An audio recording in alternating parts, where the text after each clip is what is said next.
সাড়ে দিন বাড়ি এলাছি রে এনতে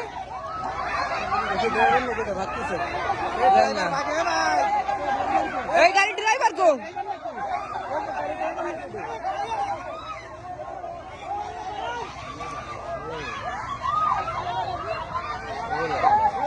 এই অফিসে থাকা লাগবে না অফিসে আমি যাতে পারবো না এই বাড়া কোয়াইন চাইলে আমাকে উপর তুলে নেবে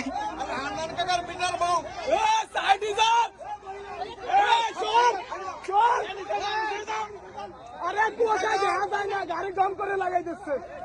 আরে 100 টাকার মিটার দাও